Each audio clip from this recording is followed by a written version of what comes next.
All But right, we're and we are live. live on TikTok, we are live on Facebook, and we are live on the tube of you. Actors, if you're booking co-stars but not series regulars, today's gonna help. Because I heard two things this week from casting directors that completely change how I think about auditions. Welcome to the green room. We're live. And today we're opening it up for office hours. The Working Actor NYC, that's Patrick Richwood. That's Benjamin Howes. Ladies and gentlemen, Benjamin Howes. Or, oh God, okay, I'm gonna, I love our music until I don't. I love our music until my shoulders are up here like this. I'm like, why do I feel so tense? That's what all jazz does to me. I love jazz. I love jazz. But if I'm not seeing it live, I'm in the vibe, you know, like I'm doing housework or whatever, and all of a sudden I'm like, God, I'm tense. I'm so tense. Anyway, maybe it's the kind of jazz I listen to. Hi, Benjamin. Hi, friend. Hi, pal. So hi to our viewers, wherever you happen to be joining us from. In fact, let us know where you're joining us from. I'm super curious, because I'll tell you what, it's a chilly day here in the Bushwick neighborhood. It's hat weather. It's what? It's hat weather. It's hat weather. Yeah, it feels a little bit like winter came back again. So let us know in the chat. Let us know in the comments where you are joining us from in the country, in the world, wherever you happen to be. Yeah, where are you in the world? Well, I'm in Bushwick, Patrick. Are there any Australians out there? Yeah, where are the Aussies? We're the Aussies. So here's how today's going to work. We've got some field reports from the real world. We've got... Oh, here we go. Hi, welcome, Jerry in California and the Mighty Coin. Let me see why I can't. There we go. JB. Yeah, wherever you happen to be. We've got field reports from the real world. We're taking your questions live. And we've got a video coming up from one of our listeners and viewers and friends who wants us to get into type versus brand, because actors get this wrong all the time. I know I did. Well, it's interesting. I mean, you know, it's not 70 straightforward. Yeah, right. Thanks. Thanks, care. Thanks a lot. How is in Curlyphonia? Okay. Curlyfornia. That sounds dirty. So yeah, let us know. So Patrick, field report, how has your couple of weeks been? So I knew about the video because it's my friend Jan who listens, and she wanted to ask that question. So I did a little homework and I spoke to Mike. I'm proud of you. I'm proud of you doing homework. Big boy. Big boy. Thank you. And I asked my a friend of mine who was a casting director for 15 years. She's no longer a casting director. Right. Now she's a full-time mom, but Cheryl, I said, can you get into the difference between type and brand for actors? Because it's a source of great muddiness in the water. You know, people like, especially people over 50, I find, or even over 40, who aren't quite tuned into like, well, I got to brand myself. So she goes, oh yeah, I wrote it down. She goes, type gets you the audition, brand gets you the role. Oh my God, I literally have that written down. Oh, you do? That's one of the things that she said this to me. I called her and I said, give me some ideas and advice about how to differentiate these. And she called me back and told me that.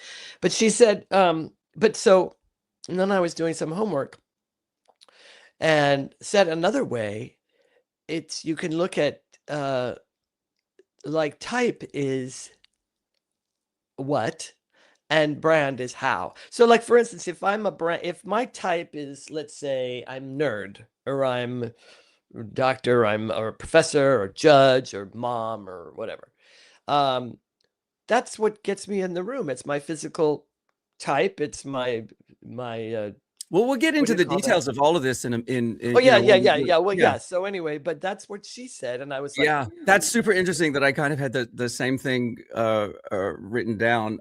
For me, my field report is that I've been spending a lot of time over the last couple of weeks going to classes with casting directors and panels with casting directors, John Ort, Rachel Reese, Betsy Fippinger, and really digging into what is it? Because, you know, my journey is that I've booked some co-stars, I've booked a couple guest stars, I've booked a couple recurring roles. How do I make that next step up to series regular? So I've been sort of trying to focus on what is it that makes a series regular. And what these casting directors have been super interesting and clear about is that Betsy Fippinger was watching a scene that this one guy did, and he did great work. It was grounded, it was layered, it was really good. And she said, "You just showed me the guest star version, and you booked it. You absolutely booked the guest star. Now, if you want to book the series regular, I need something a little dangerous, a little odd, something that's going to make me want to watch 60 minutes of this character and not just 10." And that kind of blew my wig off. And then John Ort was talking about it. He was saying, you know, look, the thing is that guest stars and co-stars uh, are pretty well defined because they have to make the world of the show believable. But with a series regular, there's an undefined, that's sort of, it's not that it's underwritten, I it's love that. they're waiting for the actor to show up who can fill in the blanks for them, who I can love that. help them, tell them what it is that they don't know about this character yet. See, look, see on your left is the co-star, and on your Oh, right honey, is the series regular. she is like, I'm the star of this show. She's the star. That's what I mean. Well, on my left, it's you. And I love that because you know why I love that is because it actually clarifies for me when I hear like, you know, why would people want to see this for an hour versus 10 minutes? Yeah. I get that, but I also have to sift through my own bullshit about like that's TV speak. But then when you put it like that, where it's like, oh, I mean, I'm not putting her down. I'm just saying like I have my own filters about that stuff because she knows she's that's a really good way to put it. But she knows. But when you say when you elaborate and like get into the storytelling of it, and it's like these people are there, they work as a category of in the storytelling of, as co-stars or guest stars is what we're calling them now, because they have to make the thing seem real. That makes a lot of sense to me. When you get into the world of the principles, you can really get into eccentricities because you're going deeper. Yeah. You're just Yeah. going deeper. You Yeah. get to. Yeah. And I it's funny too, because not only do actors we brand ourselves, characters get branded. The more essence an actor brings to a, say, a series regular, the more the writers begin to lean into it. They can't Well, help that's it. the thing. The more the creators lean into it. Don and I were talking about this. It was like, can you imagine Jack from Will and Grace if Sean Hayes hadn't shown up? Right, right. Do you know what I mean? Like, it would have been a much smaller role. What would the role have been? You know, it would have been something completely different. Yeah. So it was just a super clarifying way to sort of hear somebody talk about it, because I don't hear a lot of people talking about it. I also think that if you look at like I was binge watching the West Wing because I never got to finish the series in a steady fashion because I went on tour. So this was so many years ago, but the show still holds up in a lot of ways, I think. Yeah. The acting certainly does. And it's just a fun show because it fulfills my my fantasies of like living in a perfect country where everybody's smart and you know Right. Oh, the right people are running the country. fights, you know. Yeah. But anyway, what was interesting is from season 1 to season 2 to season 3, etc., characters got built up, and they also got uber specific over the seasons because the actors were able to bring their what we're going to call partly what we call their brand. They just brought their essence to it. The ones who didn't bring their essence to it really didn't, kind of like those characters sort of disappeared for different reasons, or they never got as, but the ones that did bring their essence to it, those actors brought their essence to it. They they really, really, became the characters became that essence. It was just fantastic. Yeah. It's fantastic to watch. Yeah. So Yeah, it was yeah, interesting. It sort of made me think the audience really leans in when they don't quite know what you'll do next. Like that becomes what's interesting. What's interesting is just truthful behavior with a little bit of risk in it. well, the risk thing is interesting because I have to think about what that looks like when I see it, because it's unconscious, isn't it? It's a lot of times, when you're watching something in the theater or on a screen, you're not even sure why you're so invested or why you're so wrapped with it, and it's because there's that uncertainty. I think is the best word you've used so far. There's that, like life. There's Yeah.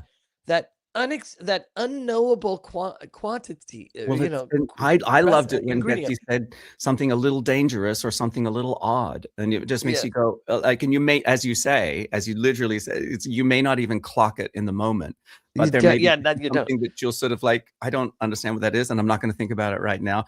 I see our friends. We got people over on TikTok too. Friends, if you want to see the full drama, head to The the full link. drama. Head to the link in my bio. The first link will send you right to the full shenanigans. And we're gonna Over do here. some slow motion replay of Benjamin's wig getting blown off at that casting seminar, which you're gonna want to see in full screen. So that was my whole delicious journey through casting, and I will keep Hi, going to Kelly. those. You know who that is? Yeah, that's Kelly. Hi, Kelly. Oh, is it Kelly? I can see. Yeah, that's Kelly. I kind of blew it because I shouldn't have gone into what my casting director friend said, because we were going to play that video that my friend made. Yeah, I asking mean, us if the nobody has question. any questions in the chat, please drop questions or comments in the chat. We would love to. And if friends over on TikTok, I'm telling you that we got chat over here, and I will try to keep an eye. Somebody has given us over 2,000 likes on our TikTok about this. Maybe she fell asleep on the like button, and That can't be right. 2,000. she's just She kept pressing the thing. Rhonda Braden is going bananas. Thank you, Rhonda. I Right on, appreciate Rhonda. your enthusiasm. Go, Get into it.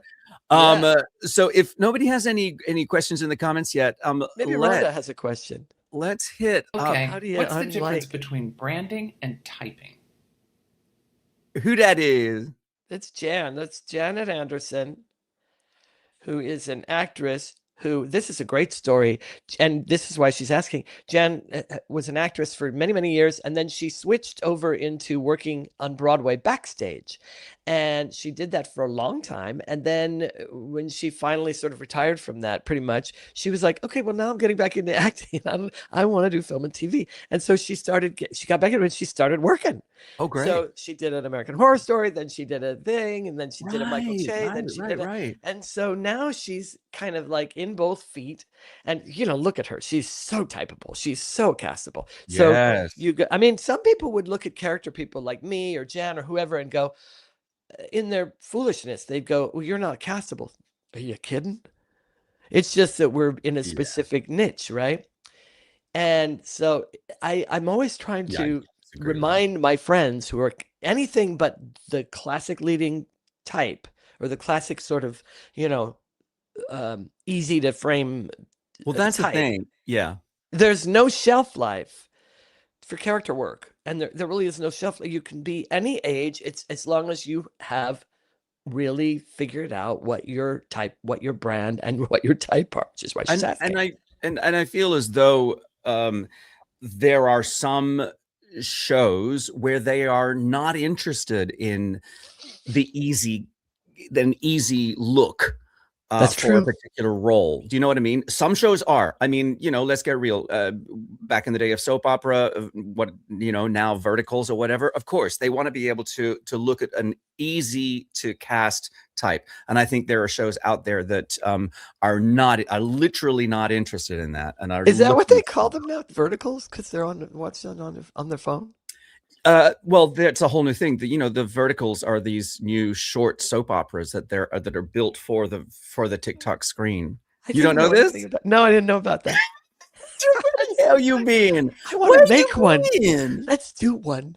Let's make one. Let's make our Let's own. make our own. Come on, it'd be so much fun. Are you kidding? Listen, our own, like, little Patrick, Villanova. it is a billion-dollar industry. Billions. What are we waiting for? What are we waiting for? Let's go. What are we waiting for? I got a All million right, so scripts lined up. Jan I wants got a us whole to trunk Jan wants full us to get into this, the difference between type and brand. Let's talk about type first. I think of that as your first impression. It's how casting reads you before you do anything. It's that surface look, age range, body type, how you usually dress. If you walked into a room, I guess the energy that you bring into a room, is your clothing telling your position in the world, your social role, who you might be to the story. But it's sort of like, if your type is how a stranger would casting you after watching you walk into a room, sit down and say hi. There's no monologue, no backstory, just the raw read. Does that sound about right to you?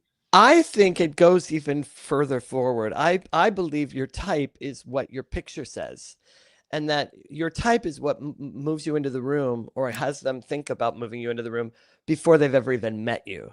Yes. That's what I think of a type. And I think that's why, people have photos that type photos that help define that corner of their type. Yeah. A little bit more, just to even more define it, but they're all sort of in that type. I think when people start getting into, like, I'm going to do a headshot with me looking like the judge, and then I'm going to do a headshot with me looking like the Asperger's gardener over here. I think there's like, I just think. Are you dying to know what the photo of the Asperger's gardener looks like? Hey, friends, over on TikTok, you're missing the fun. Head to the link in my bio, the Green Room Live. It'll send you straight over here so you can get the full shenanigans. But thanks for being here.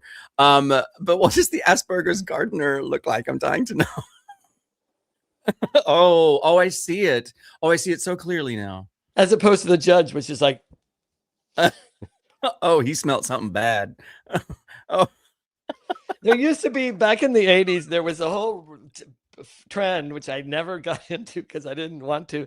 Kelly says, I have that photo of me. I'll be happy to sign it for you. Be worth something someday. There were, where people had composites, and it was literally like, and then well, that was, and then waiter, harried waiter, like with the pencil in his ear, like there was they were really super like laid out for the people, but I didn't ever get into it because I always thought it was tacky even then. And I think there's more. There's a much more subtle, and I think it still exists, way to but do in a it. much more subtle way. Yeah, and even then, it's not that I subtle. think you're missing out if you haven't identified for yourself what those specific types could be. But it's interesting that you say that about the photograph, because I feel once you start to, so your type is things about yourself that you can't change. You can't change your age range, your physicality, your demographic, your how you present. Now we would consider that part of your type too. So that's because that's going to appear in your photo possibly. So those things are things to be considered. And I also think the edge of that knife is that that can cut you, is that a lot of us actors know that we can do anything, right? We can do it all. So, and on stage, a lot of times we get to do it all, or in a situation where they're purposely looking to cast against type. Great. But for the most part, I think we do ourselves a disservice by trying to convey in our photos and in what represents us before we get in the room, whatever that is, our reels and stuff. If we try and represent too many types, I think it's the fastest way to be confusing or invisible. Yeah, for casting it is. If it's different if you're dealing with people who already know your work, they want to go, can you do this? Okay. Well, that's the thing. It's like once you get to a certain level, yes, You are absolutely allowed to play any kind. You're Philip Seymour Hoffman. I will put you anywhere. You're Nicole Kidman. I will put you in a prosthetic nose and call you ugly. Yeah. Do you know what I mean? It's like once Yeah. you get to a certain level, yes, you're allowed to be a character actor who can play anything.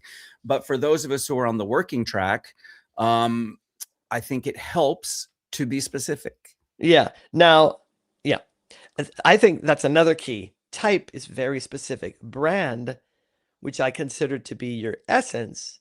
So like, let's say, okay, Benjamin, we want the wisecracking butler. I get your picture. I'm like, look at Benjamin.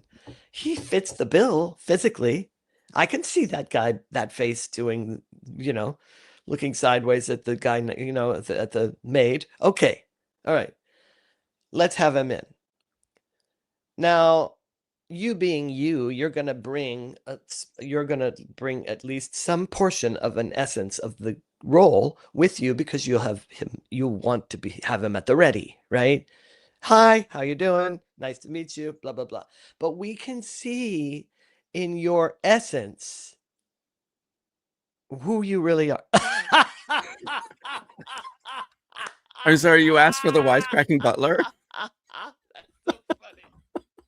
That's so funny. I just happen to have this here. All you need in front of that is it is in Gothic writing is Knives Out, Part 3. That's kind of what when I was asking the photographer to help me build this photograph, I was like, I kind of want it to look like an ad for a TV show that already exists. I don't know what the TV. Do you know what I mean? Like, totally that's what I wanted from it. It's so funny. Anyway, that's funny. Now that is very specific. We're talking very specific. It's nothing I can use in casting, but I think it's fun to have it as a way to sort of. I'd like having an editorial photograph around. Just in case. I do too. I agree with you completely. That's another conversation, but I agree with you. And I'm glad you said it's nothing that I would think of using for casting generally, because people should know that there's people out there just starting out. Who knows? Anyway, that essence that you bring in the room, that Benjaminness, that Benjamin juice is I try that to clean it up. To me is either wants to be your brand or is your brand. And the only difference between wants to be and is you're on purpose about it. You've figured it out. You've sorted it out. You have learned how to lean into it with your media. I think you've sort of skipped a step in a way, because in talking about essence, I think you've gone a little bit past brand into what makes you successful. I think I'm just going to say this, I think an easier way to think about brand is your type, your physical characteristics, plus your intention in the sense of what do you choose to highlight. So in a photograph, you might say, this is where I wear a button-down shirt and a jacket and I'm looking stern. So therefore, I'm focusing one element of how I behave as a human being into one photograph.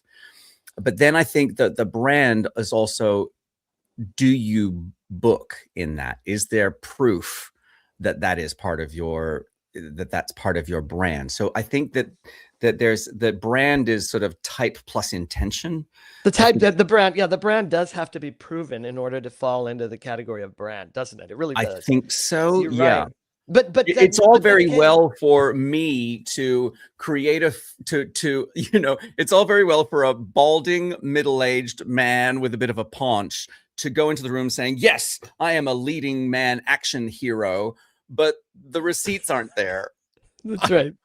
That's right. It's great to know that right before a hot date, but it doesn't really isn't really necessarily sellable in the room, in the casting room. Yeah. And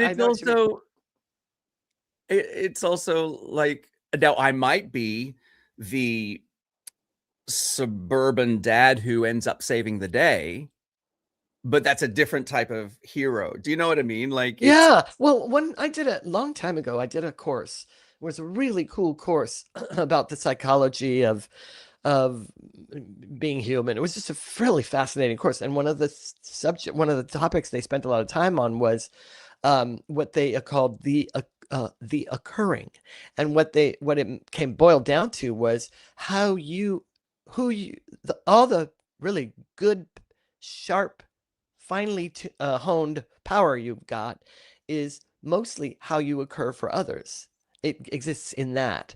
And so a really smart actor will pay attention. How am I occurring for others? Never mind what I would like to or what I want to.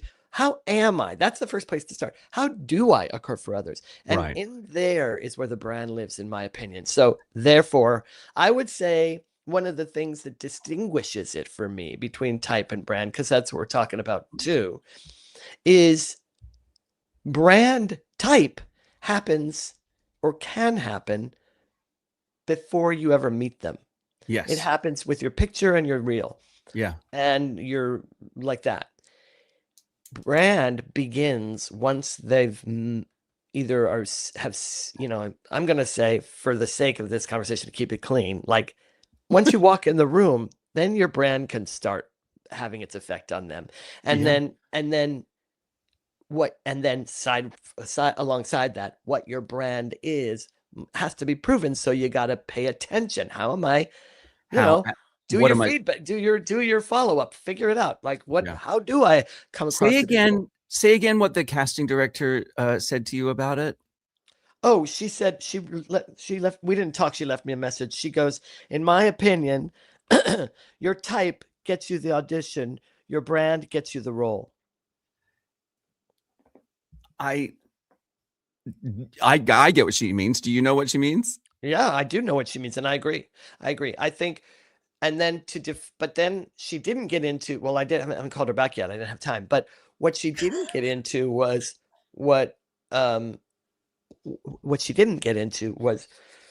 okay. Well, but then what constitutes the brand? And what I'm saying, I believe it is that's your brand is how you land with other people. And if you figure out what that is and you reconcile it with what you do, well, that's you're the thing. Building a brand. There's an intention behind it. I think there's choice behind brand.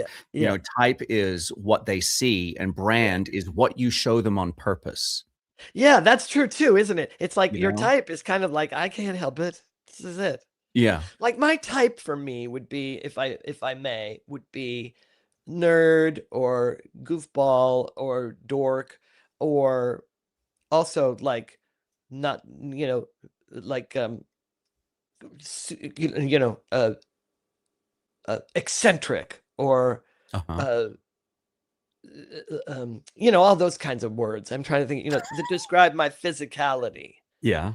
Right. My brand has proven to be intrinsically funny, intrinsically good, like good person kind of roles. Sweet, misfit, that energy seems to be my brand. And on stage, it would also include physical. My brand includes he's a physical comedian. He's intrinsically, he's funny. You're never going to cast me as the smartest guy in the room or the villain. It just doesn't fit. It won't fit on me. Right. It's like, trying to fit me in a square peg into unless it's a comedic choice. Unless it's a comedic choice. That's right. So Austin Pendleton plays the president. Right. Perfect. That's a perfect example, because I kind of consider myself to be sort of an Austin. Like if people do that thing in casting where they're like, oh, he's a so-and-so type, they'd be like, he's an Austin Pendleton type. And for those of you who don't know who Austin Pendleton is, look him up. Bitches. You should. Still going. Still great. Anyway, God do you know what I mean? Like, those are my essences that have proven to be my essences. They continue to be the most bookable roles for me for a reason. I bring that already. It fits. So that would be my brand. And I would find a way to constantly keep polishing that and honing that so that it's super clear to the world, like a laser. So what do you say to an actor who's like, but I I want to be the president. I don't want to be the befuddled professor. I want to play the president. I would say write a one-man show where you're the president and do it. Get it out of your system. There's one other way, but it's a little more theoretical. Which is, let's say you're a comedic actor like me and you're never going to be cast as the president, but you really want to play the president. You know what I mean? Well, then figure out a way to do it in a comedic way. Not that I have to always do comedy. It's not that. It's just if we're talking about the business strategy. If it's an artistic strategy, there you go. That's an interesting sort of, way to look at it as well, that there are ways to satisfy yourself as an actor artistically, but what we're talking about is something more commercial. Business is business doesn't necessarily always equal align what your artistic strategies are. I believe they can. I believe there are lots of actors I admire who I just won't do. This is what I want to do. This type of role is what I want to do. Who did I just see? Oh, I just saw the wonderful Jen Colella, who's a fabulous Broadway star, TV, does wonderful TV work. If you guys ever know who she is. And I saw her perform at 54 Below last night. She's just a joy bomb. I mean, she's phenomenal voice, phenomenal presence. This just fierce, fabulous, wonderful, saucy, attractive, wildcat kind of supernova vibe. No, really, There's a word we don't use enough: saucy. Yes, it's true. She is. Anyway, I adore her, and she goes, "I'm performing a thing." I'm like, "When? Where?" I'm there. Anyway, she said to the audience, she goes, she was talking about different roles because she was singing from different songs, and she goes, by the way, in case any of you don't know my work, you're starting to figure it out, right? I played an airline captain. I played, the president of the movement for women's rights. She's like, it's just, those are the roles that's me. And she was dead right. She was defining, she knows her brand. She did the other stuff when she was building her career. She did the leading ladies and the ingenues, and she really did. Oh, yeah. But, but she also did feisty stuff, and she's got her stuff. Yeah, her stuff. You're reminding me of through. Yeah, you're reminding me of something that I really wanted to bring up. Is that I found do you ever go onto Substack? Are you reading those sort of posts on Substack ever? Is that like Grindr? No, Patrick, I don't do social media, right? This is no. Well, it's not social media. These are sort of blog posts that people and it's a written form for people to get their. It's called Substack. Anyway, a friend of mine reposted an article that was written by a performer called Ariel Reed, and the title of the article was "You're not stuck. You're just well cast." And I just wanted to highlight a couple of quotes from it. If you only do what's available, you may never be seen for what's possible.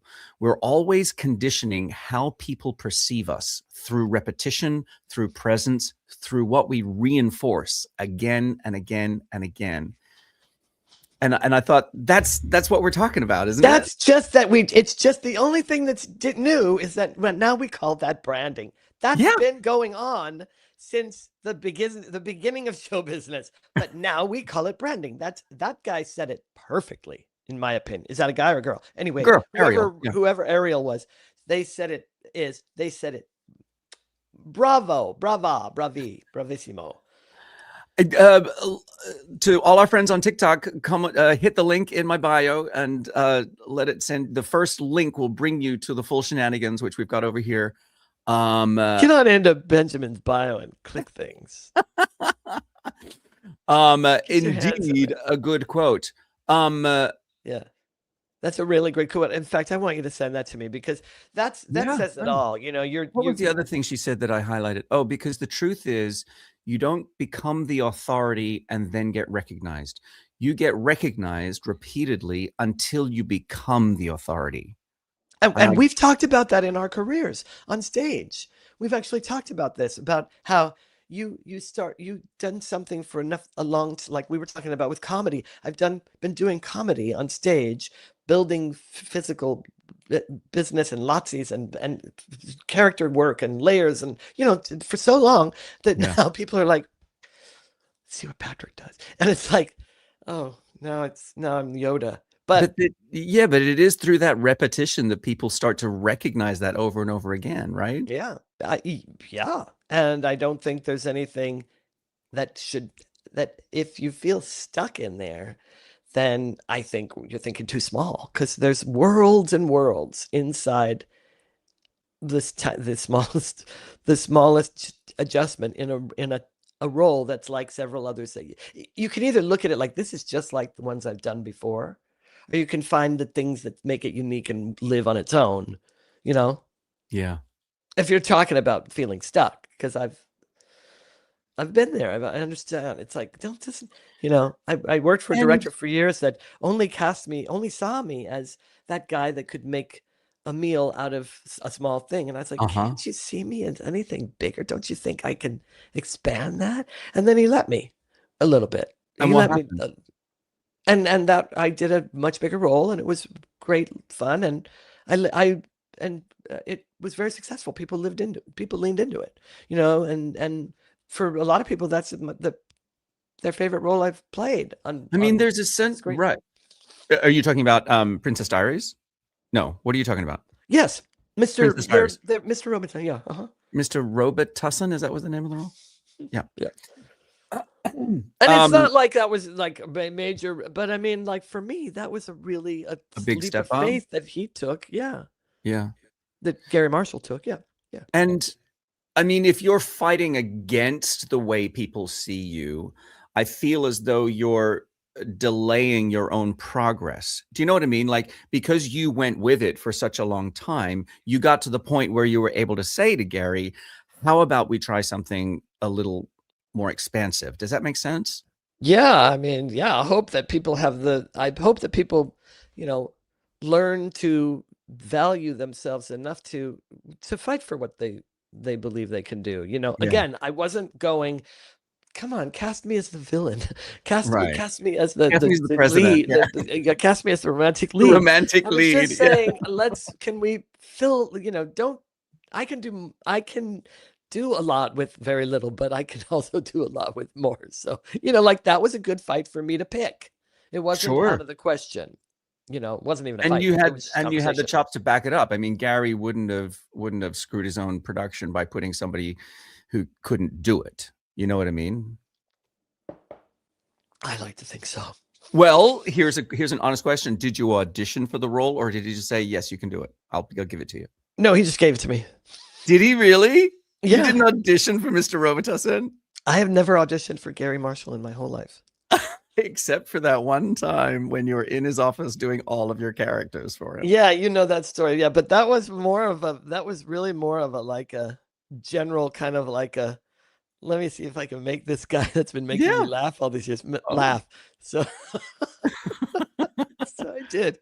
Anyway, yeah.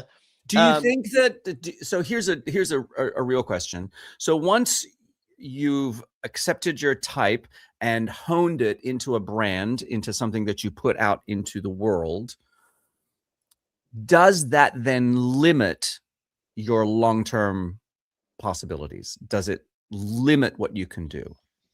What do you think? I don't think it does. You know why? Tell me. Because I think it propels you into the world so that remember I was talking about the way you occur for others, so that the way you hit others is so much more clear, and it's so much more defined that you can actually have the impact you make on them has them want more, hopefully. So I actually think it works to broaden your horizons, because let's face it, you can't get the opportunity at that role that's a little different and a little bigger than you ever played before, or even a lot bigger than you ever played before, unless you're in that bandwidth. And I think the way we get into that bandwidth is through, like your friend's quote, through repetition, leaning into what you do well, really give, and then also, of course, as we all know, doing all the work that artists do to make sure that they have backed themselves up, that Yeah, they're there's going to no produce excuse for good work. laziness. I mean, you can't. Well, there's lots of excuses for laziness. Just ask a Yeah, lazy but person. But it doesn't everybody will serve start to you. smell that you're not doing the work anymore. I Right. feel like Right. You got to back it up. Absolutely. you've got to back it up. That's what it is. So, and I really do. So my answer is, yeah, I think it actually does increase your chances of doing of pushing the boundaries and expanding it so that you're not in a tiny box.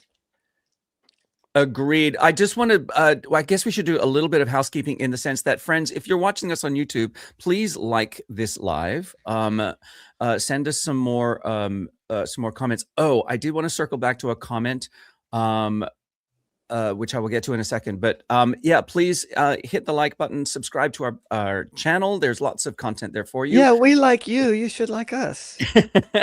Or check out the workingactornyc.com, where you can find all of our practical podcast videos. You can find this merch, like these particular joyful This hot, sexy fucking merch, man. And keep us posted on what you're up to. I'm dying to hear from our audience, like this. What do you do when you don't agree with your director's vision for your character? It's a good question. You've got choices. You can smack them in the face with a wet fish and say, fuck you. But you got to keep wetting the fish because the dry fish doesn't work. So bring also a cooler.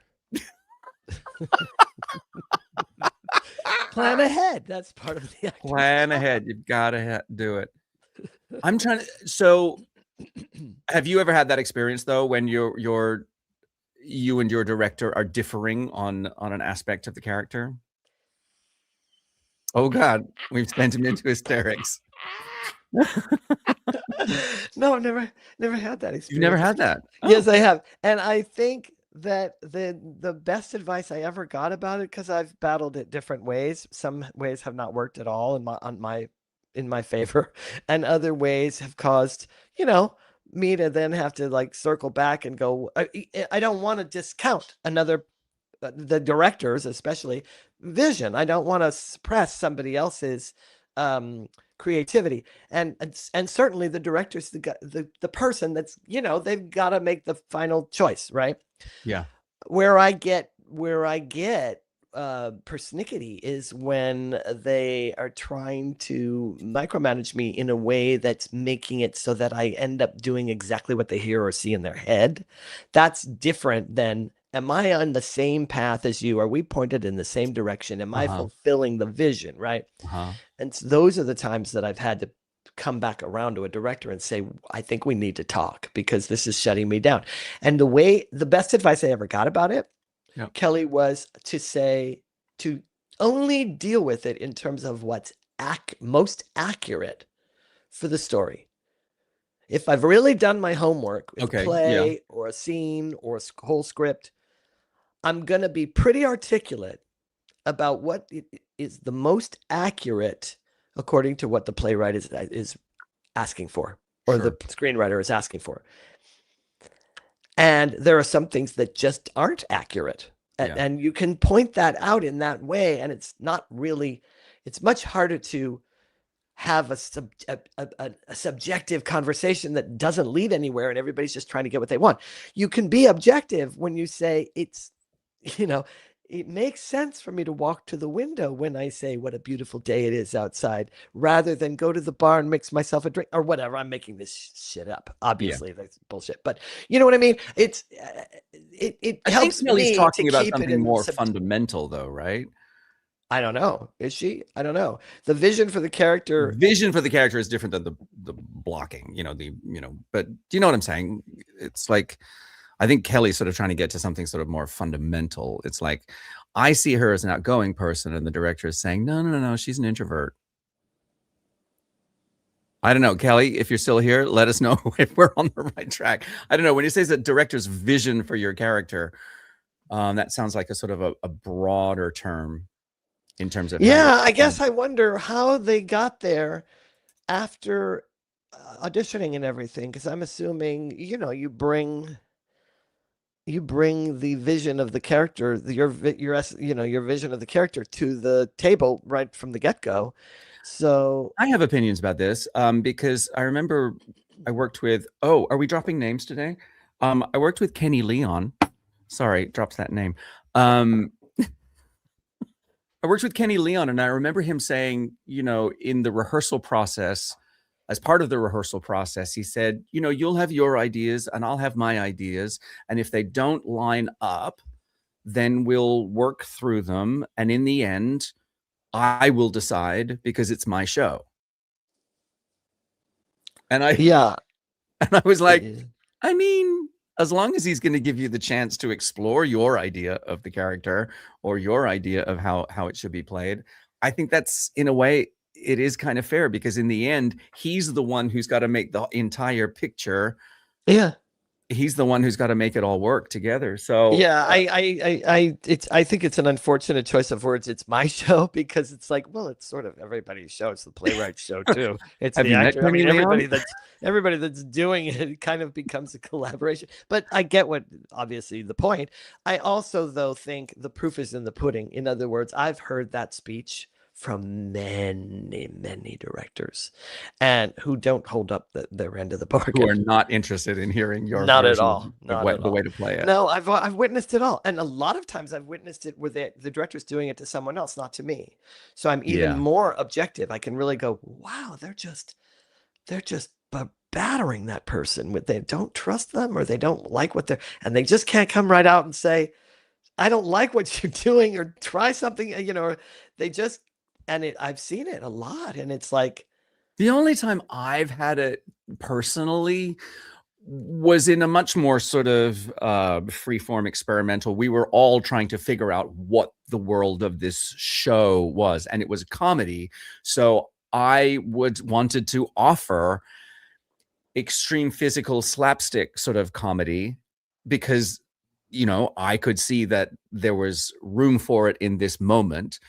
But in the end, it's up to the director to say, thank you, pull it back, because that's not the world that I want to create. And I can, I'm just there to offer my impulses. I am there to show you what is possible. In the end, yes, it's your decision about which of my choices are going to help you tell this story.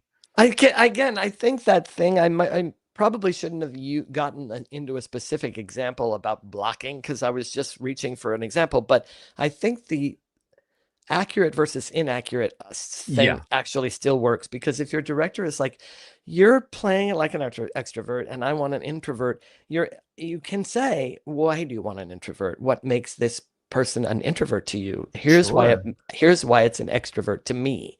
Yeah. Can we find a middle ground? Because I definitely believe the actor has to have a voice. I mean, maybe if you're really low on the totem pole and you're building your career and everything, no. But if you're somebody that they respect, and or you're somebody that they've told you they respect, and you're in a position where it's a large role, or it's an invaluable role, you should have a voice. Well, it's interesting, because we're kind of circling back to where we started with the field report at the start of this episode, which is the difference between a guest star and a series regular, is that with a series regular, they're really looking for your input. They're really looking for you to help find what the extremities of these characters are. But that's specific for TV in a sense.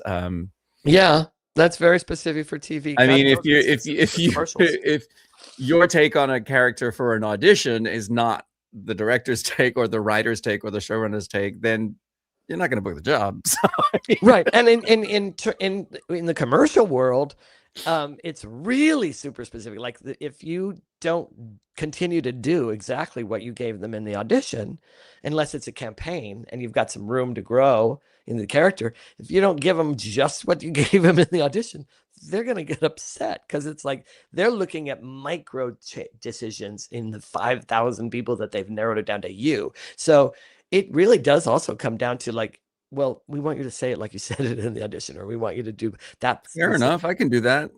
That's right. That's fair enough. And that these are little tiny stories. They're not great, big, huge, life-changing stories. So, you know, unless it's a Super Bowl commercial, those make me cry. There's the money involved in those is really something else. Do we want to help our audience with some sort of actionable homework around type and brand? I mean, like, because I sort of think this is something that I do in the coaching work that I do, because I do spend time helping people get specific about how to present their materials and in a way that reinforces what feels good to them and the kinds of roles that they want to play and the direction that they want to move in. So, I mean, I certainly feel like you have some agency when it comes to branding. If it aligns with your type and with what you want to be doing in the world, then make sure your materials line up with that, that your headshot is telling that story. And you can literally, if you can identify your brand in a sentence, like for me, it's smart servant or boss with bite, or two of the ones that I use all the time, you know, and if I can look at my headshot and say, does this align with smart servant? Does this align with boss with bite? Does this align with warm dad? Then I'm on the right track. Do you know what I mean? Yeah. Again, because we think about it slightly differently, I always have to include your essence in there as well, your Benjamin essence. Yeah, so, that's the next level up. That's absolutely and I think that once you start to get into essence and wheelhouse, then you're like a golden ticket for your agent, for your casting, for everybody who wants to use you, because everything lines up beautifully so that you can be the solution. The more specific you can that's be, a good way to put it. I love that. You could be the solution, because you really are. You're like, they're looking to solve a problem. The casting people are like looking to fix a puzzle, you know, like figure out a puzzle. That's so true. I love that. You could be the I'm writing that down. Look at that. I'm writing it down. Finally, Benjamin has said something worth something important and interesting. You can be the solution. And the more specific you are, the more likely you are to be that solution. That's how I feel. And gosh darn it, people like me. The solution. Look at that. Yeah. Well, I guess a good actionable well, first of all, there's a book out there called Audition Psych 101 by Michael Kostroff, who's a working actor, the workingest actor. And he started it with workshops, and the workshops go into that. And the book does too. There are little exercises that show people what their type is, and not just because of the way they look, but also because of their vibe. So like he would stand people up in front of the room and say, mom, mom or spinster? Oh, mom. Right. You know, right. Cat next week. Cat or dogs? Cat person or dog person? Dog person. And sometimes the people would be like, no, I'm not. I'm not. And you'd be like, apparently you are. Again, coming back to that. I will link to that book down below if that floats anybody's boat and they want to do some more interest, if they want to find out more about Audition Psych 101 by Michael Kostroff. Yeah, because it delves into that kind of that's an actionable thing. You know, take a look at that, because it can help you really sort of get your brain wrapped around, that's important, really important for me, homework for me to do. How do I hit other people? What are they getting? Never mind what I want them to get. Stop hitting other people, Patrick. Stop hitting other people. Violence is not the answer. I tell you, I meant to say hit on. I hit on people all the time, which is terribly, terribly sad. Really. If I were to sort of summarize what we're talking about here, you don't choose your type, but you absolutely choose what you do with it. And the more honest you are about both, the more momentum you can build, sort of the more successful the branding is. Yeah, the more you can be the solution. Look, see, the more specific you are, the more likely you are to be the solution. And Penny says, friends, thank you so much for being here with us. Oh, okay. I'm still here. Don't worry. We're still going. Who's that? Was somebody getting freaked out? TikTok is giving me a hard time. Okay, I had to drag a puzzle piece into place. All right. Oh, you're Jen, doing thank so you you're so much human. for joining us. We're going to be doing we think this is our new format for our podcast. This sort of live version. So Basically, we'll be back here. basically, people. Benjamin said to me, "I am so sick and tired of trying to edit you down to 22 minutes. I'm I just not gonna want do it everybody anymore." to witness exactly what it is I have to deal with. And you know, the reverse is true too. Don't forget. The reverse is absolutely true. The Benjamin, only reason I put up with you, Benjamin, is because you put up with me. God love you. it's a mutual process. We adore each other. We do, thank God. It's the Can you mutual imagine if we just admiration had to society. do this? But we'll be back here in 2 weeks' time. You can check us out on the workingactornyc.com. Please send us videos like Jan did. If you have more questions for us, we would love to turn them into entire podcasts like we just did. It's just a conversation, people. Life is just a conversation. Oh, hang on. I'm trying to play that. Oh.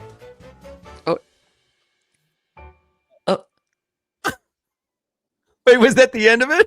That's the end of the music. We have some kinks. Oh, it started to work again.